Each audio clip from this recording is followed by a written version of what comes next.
Spark L&D podcast. I'm Inna Olimskaya, and this series is for L&D professionals who want to grow their impact and for business leaders how L&D can drive performance.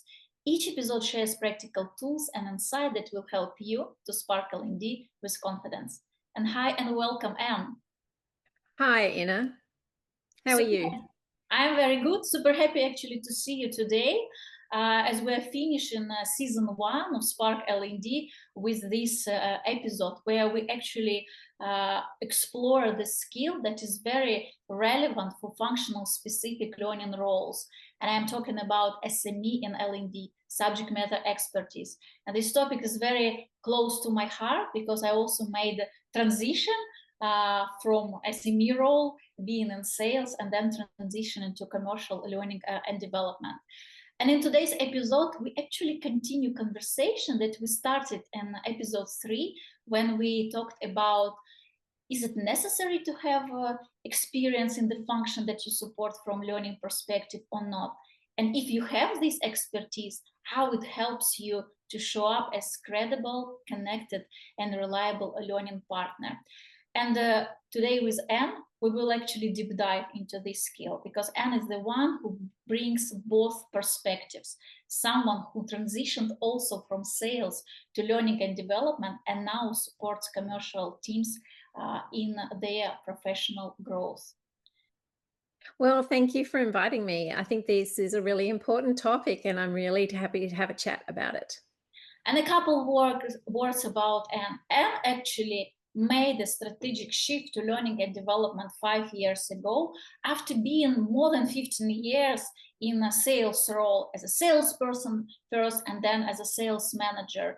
And her passion for mentoring, coaching, unlocking potential within the team actually evolved into the mission where she builds today's confidence and future capabilities of commercial teams. Super happy to see you again and here. And you are an example of SME expertise in L&D, and that's the reason why we are here today with you. I love, happy to talk about this area and happy to share with others. Very nice. So are you ready to start? Yeah. Okay, let's start. So I have first question to you. 5 years ago, you made this strategic shift to learning and development. And I actually have a question. What did motivate you to make this transition? Especially knowing that you were very successful in sales area, and also sales team is a top line function within organizations. And then you move to L&D that is quite often seen as supportive function. Tell us a bit more about this that shift and what really inspired you to do it. Yeah, thank you. It's a good question. For me, it was an opportunity to pursue my passion and also to add a new dimension to my career. So to take myself from being a driver of sales to being a multiplier of success. So I, why do I say that? I knew that moving into an L&D focused role gave me the opportunity across 4 key points that really mattered to me. So they were the opportunity to have a broader impact across the organization. 1, as I said, to pursue my passion for coaching and development. 3, it was a considered strategic career move for me. And it was an opportunity to, and something that was quite important to me at that point was building a legacy. That's really important. And if I may ask some questions, you mentioned that you wanted to broaden your impact. How did you do it, and how did you see that within the L&D role you could achieve that? Yeah, well, I think as a sales manager, you do have impact within the organization, and important impact, but it is much more curtailed to and limited to the area of your team. And, whereas when you move into an L&D role, you have the opportunity to shape the skills, the mindset, the performance more widely across the organization, more widely across sales, but also to some cross-functional entities within the business. Thank you. So, yeah, I see. It's a kind of multiplying the impact that you can deliver, not only focusing on one region, but maybe on a country level or even bigger territory. Yeah, and to roll in other entities such as, marketing and, the medical and things like that. So I think that that is where you have the opportunity to spread your wings within the organization and have broader reach. You mentioned that it was a kind of strategic move for you. Can you elaborate a bit about that? Because I still want to understand, and probably our listeners also, how you saw that a strategic move, moving from top line function to a supportive one. Yeah, I can see that from an outside perspective, that might not make sense. But for me, I had been in a hybrid role for 3 years where I was both a sales manager, so managing a team of 12 medical sales reps across a very large geographic area of 2 states in Australia. And at the same time, I was the ANZ sales capability manager. So that was a very heavy workload. I knew it was not sustainable beyond, the 3 years. So I did reach a point where I had to choose my direction. As a sales manager, you're executing the strategy that is designed by others, and you're very heavily focused on sales targets and KPI achievements and nurturing and developing your team. But I knew that moving into an L&D role would position me closer to the executive leadership team and thereby enable me to have the opportunity to shape and deliver and be a key player in capability transformation within an organisation. So that was important to me. And also at the time, I knew it would re-energise me with the opportunity to learn and apply some new and some different skills. Indeed, when you do something new, it gives so much energy, especially when Yes. it's linked with your passion. And I remember you at that time when you had these both hats, say as a sales manager, but also as a L&D, a leader. I can relate to that. It's not an easy task to handle both hats simultaneously. Yeah, and it can be hard because both of them in their own right are rewarding, right? So it can be hard to have to choose, and you've got to consider the pros and cons really, and make a choice as to what's really important to you. But it's a decision, as I said, it was a considered decision, and it's one I'm so happy that I made. Yeah, thank you for sharing that. And especially pleasant to hear that you mentioned that this transition was a strategic for you and also allowed you to be more close to the leadership team.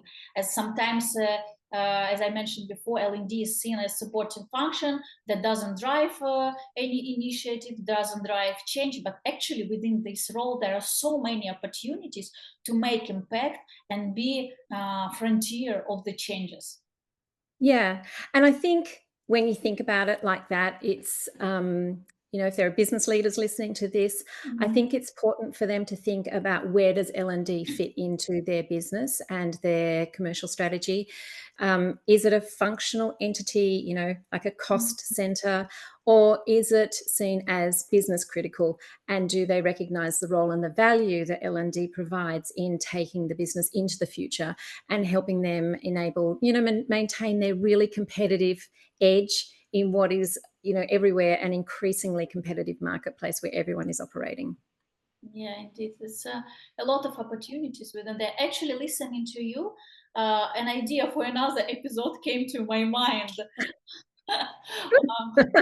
I will think about it after that.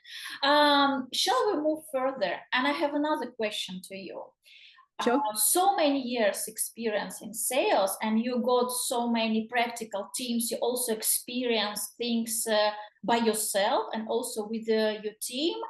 And I wanted to ask how that experience helped you in designing learning solution. Maybe you can share with our audience example of a program or learning initiative that you designed. And actually, I'm more interested to understand how your previous experience helped in this designing, or maybe in rolling it out or scaling. How you linked this sales and L&D. Yeah, thank you. Look, to design training as well yourself, you don't have to be a subject matter expert, but I think it can be a real game changer. bringing that into the role. So I can share an example. An example I did was designing an objection handling workshop. So I can't go into a lot of the specifics and the details because I need to, protect my employer's confidentiality. But I can share that having a strong sales background and understanding all the different nuances of the barriers that in my area, medical sales professionals run into, enabled me to design training that really put the reps through their paces and really pressure tested their skills. So I could draw upon my own in-field experience, right back from being a sales rep through to being a sales manager, understanding about social styles, how to optimize engagement with healthcare professionals, how to navigate sales detail aids, how to incorporate clinical evidence and refer to clinical papers, aligning all of that with, for example, where customers sit on a brand advocacy ladder, their own experiences, and then combining all of that sort of sales background and knowledge with my knowledge on adult learning principles meant that I was able to design a workshop that tapped into both selling framework, but also skills. It's a lot. It's a lot of area that you managed to combine and put together. And actually, listening you, I see how it's important to have this background in the function. And I also like when you mentioned that because of that experience, you knew what does it mean to handle the objections, not only from a trainer perspective or for someone who creates this pedagogical approach, but also when you experience objections in front of HCP, healthcare professional, and you also familiar with the different emotions and feelings that you have, and then you also need to remember what it was written in detail A, what your medical team shared with you, what are the key messages for this visit. It's all together, and then how to put it into learning session, not overwhelm sales people, but actually inspire them to try this new methodology. Yeah. And that's why I think, when you're in a sales role, it's just a constant evolution of skills and knowledge because you're always adding in things such as new products and things. And it is a constant evolution. The marketplace changes, what customers are looking for changes. So it's, a constant evolution and development that we need to provide for through our training and learning programs. And so I think also, if I think back specifically to the objection handling workshop, I was able to, for example, write quite complex but realistic objection scenarios and bring in real healthcare professionals to help role play those. And also when I turned to the assessment of their skills and their knowledge, I was able to then apply metrics that really matter, not some textbook ones or cookie cutter ones, but ones that really would matter. And so in doing all of that, and I understand the role pressures, I understand the commercial needs, and I was able to balance that with a sense of play and purpose for reps to keep them energized and motivated. And at the end of all of that, it meant that the training and the learning outcomes were really customer-centric and were not just about skills growth for our team.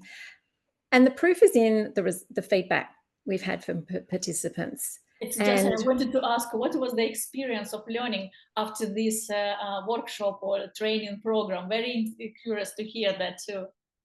Yeah, so the thing that strikes me, I myself have been a participant in workshops where I think they've done really well and they've landed really well and they've been really impactful, and I've walked away with a lot of learnings. And then I've also been at some others where I think, I kind of knew most of that before, and didn't really help me much for the time I spent in that workshop. So I do look then to the feedback from participants. How much did they learn from this program, and where would I need to tweak the workshop, the training design potentially for the next run. But when I think to these series of objection handling workshops I've run over the last couple of years, really positive feedback about so many new ideas they got, new skills, and also confidence, which I think is really, really important to walk away from a learning experience like that, feeling like they are empowered to go back into their roles, their day-to-day roles in sales, better skilled, better prepared, and more confident. Yeah, I can't agree more. It's important to see this confidence after workshops, and actually it's so inspiring. I also remember at the time when I was on a country level and I organized the onboardings, how newcomers came like shy, a bit afraid, and how empowered and more confident they were after leaving the workshop. So that's really Yeah. matters and makes Yeah. a change. Yeah. And I think, another reason it's really important to do this really well is, gosh, there's so many surveys and so much research about how employees, if they feel valued and supported with development, they're more likely to stay with your organization. And, we know that employee turnover is a cost to a business, right? So we really want to keep our good reps. So I think that the role we play in L&D is a very significant contributor to that. Yeah, indeed, that's absolutely true. And when you work in L&D, your role is not only about designing training programs or delivering workshops. It's very important to partner with your stakeholders. And I have another question to you. So Okay. when you move this transition from learning from sales to learning, you worked with the same stakeholders, kind of, but your positioning changed. So, what helped you to earn again trust and credibility in communication with them, and how your previous experience in sales functions helped to that? I'm kind of coming back to the question that I raised in the beginning of this episode. Like, do you really need to have this experience in the function if you work as L&D there or not? Yeah. It's an interesting concept. As I said earlier, I think it's a game changer to be able to bring that subject matter expertise into this role. I do think it has been an important factor for me that I could build that trust, a very powerful foundation in trust and credibility with all those stakeholders very quickly. And that has been evident in both the learning design as well as workshop, delivery and facilitation. And I've been able to do this because I bring credibility in two key areas, which is real world experience and managerial insight. Mhm. And how the insights from your managerial time helped you in building this trust with your stakeholders?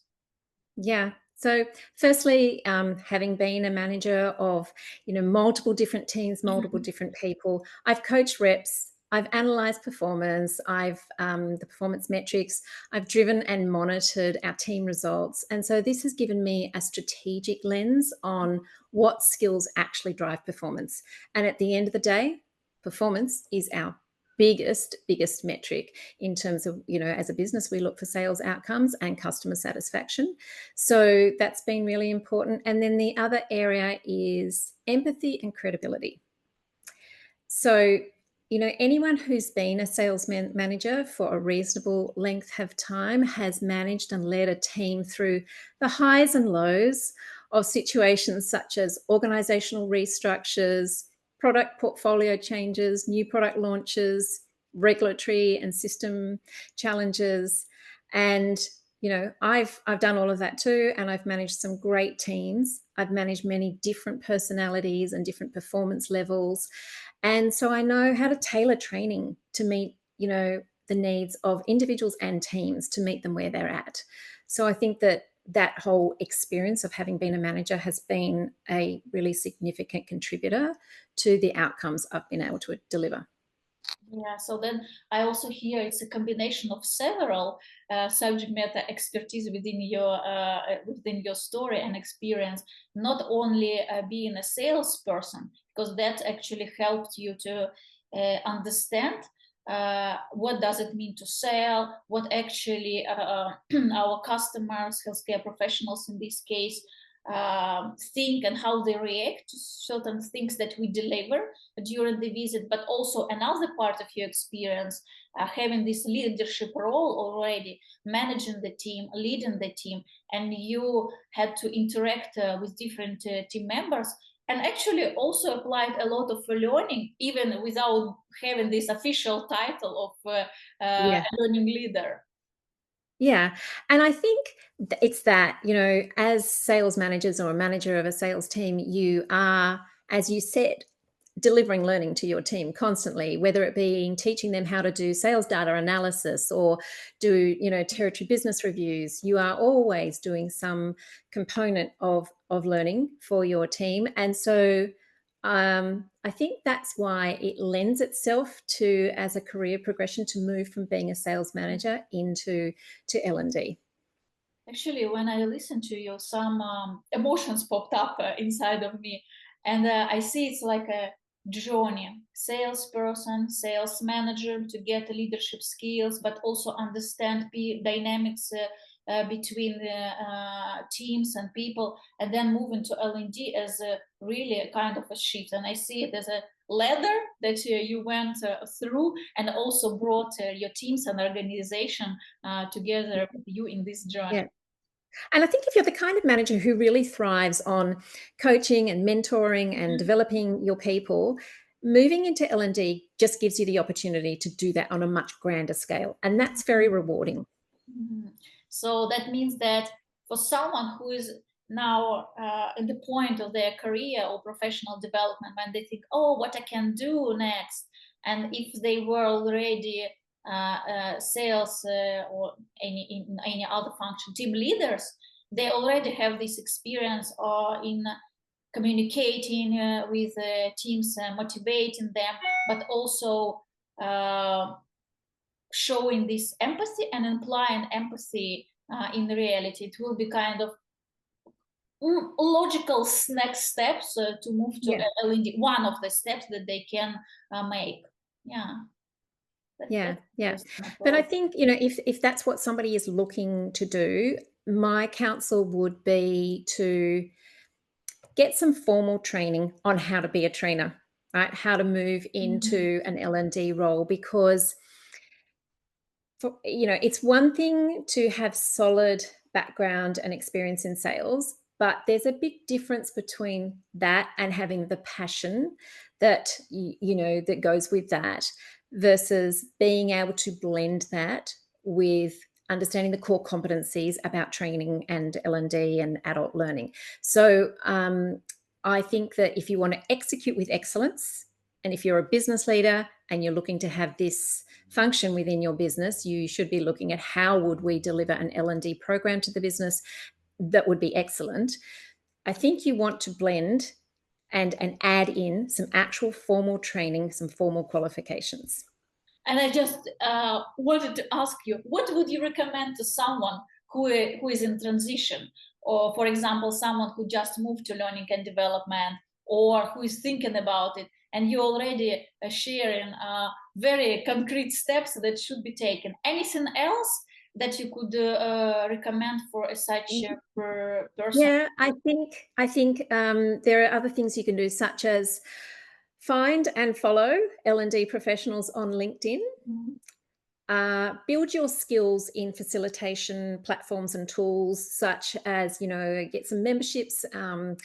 There are free ones. There are also ones you can pay for, Kahoot, Klaxoon, Mentimeter, Wayground, just to name a few. So build your skills there. Watch YouTube videos, collaborate and form a network with other L&D professionals and tap into them. I think there are a few things that you can do to get yourself started. And most countries, I imagine, same as we have here in Australia, have membership bodies you can join. Yeah, indeed, there's a lot of opportunity that you can use to elevate your L&D expertise and build up it further. I strongly agree with you about the point that additional education in L&D is very important, and actually it resonates with me as I had a similar path, to be honest.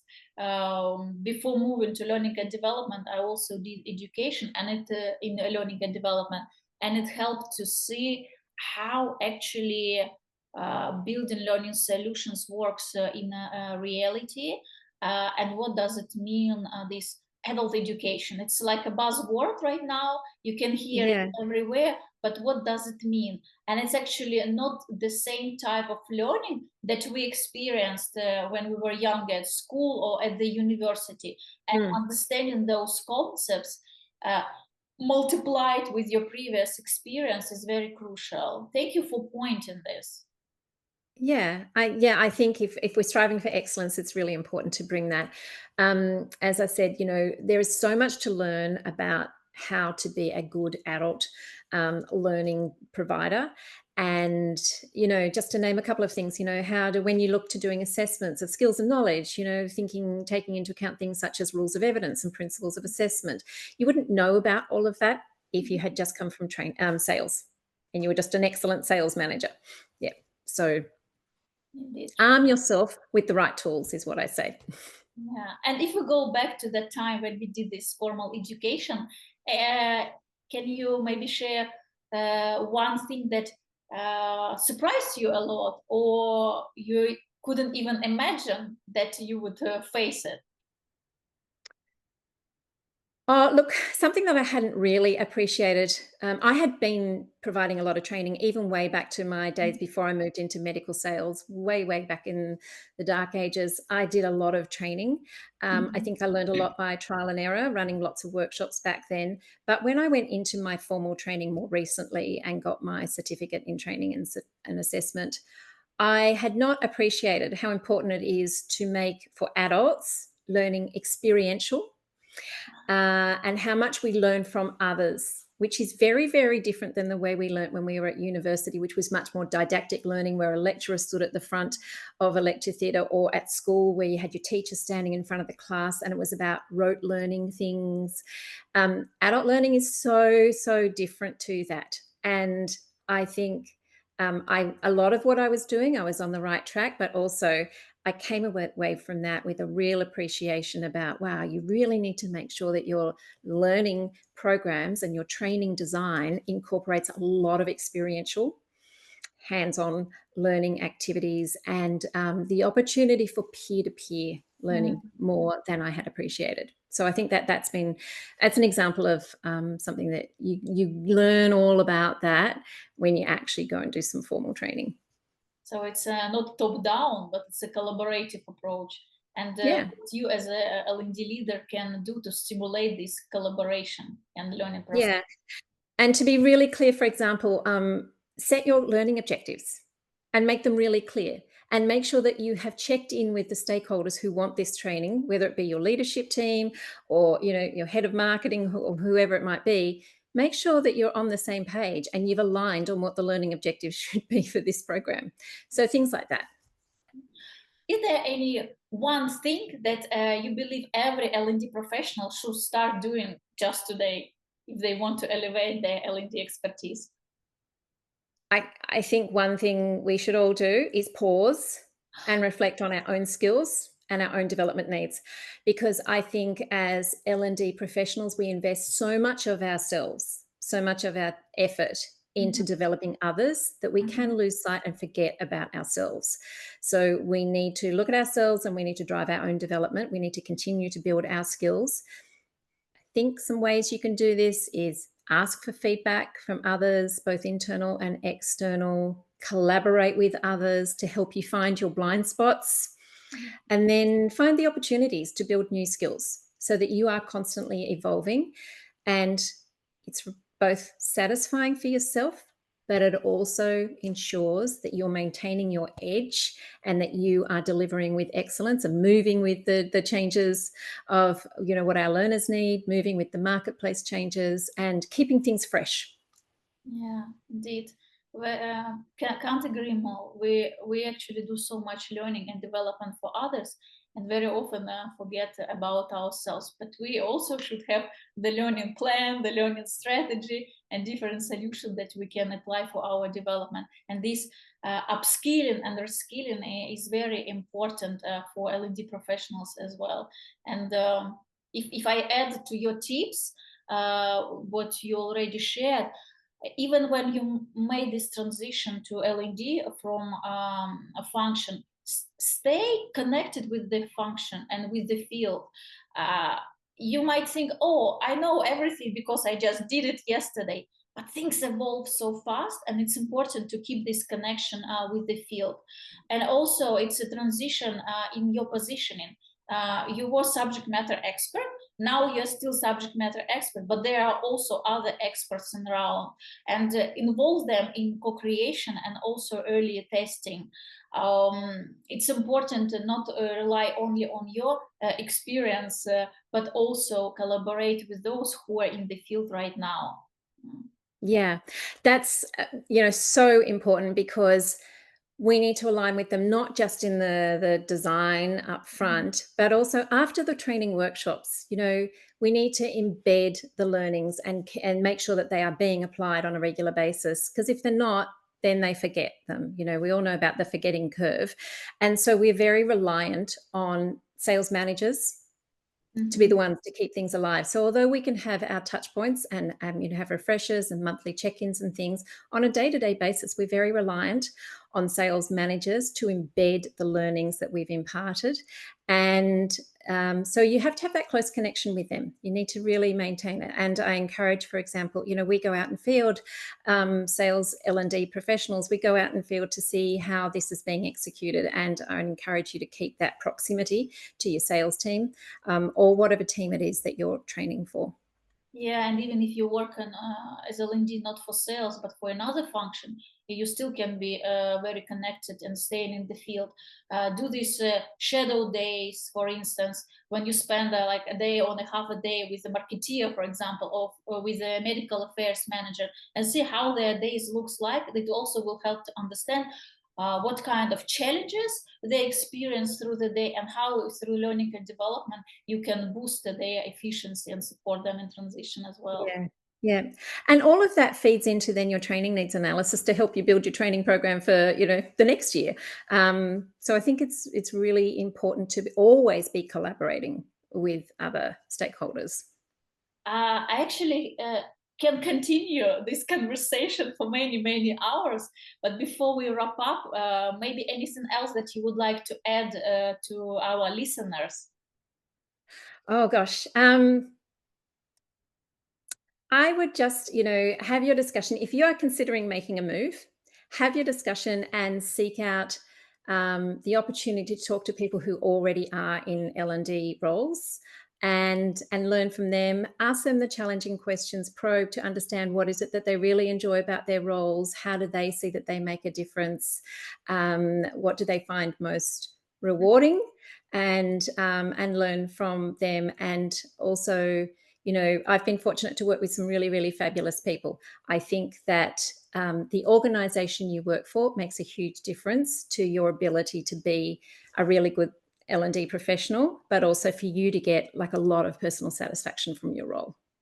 Thank you, Anne, for sharing those so many tips, and also sharing your story and the way how you went through this transition from sales to learning and development. And for our audience, if this conversation really helped you to reflect on the value of a functional experience that you can bring to learning and development, or gave you ideas how to build credibility when you transition to L&D, take a moment to reflect and think about the question: what is one thing that you can do in order to boost further your L&D expertise and credibility? Share your answers in the comments after this video, and we look forward to read your responses, and then we come back to you offline. And if you found this episode useful and interesting, don't hesitate to share with your professional friends, or with someone who is passionate about L&D on the same way as we are. Stay tuned on new episodes, follow us, and take part in the conversations. Thank you so much for watching, listening, and we see you very soon. And thank you so much, Anne, for being here today. My pleasure. Thank you, Ina. Goodbye.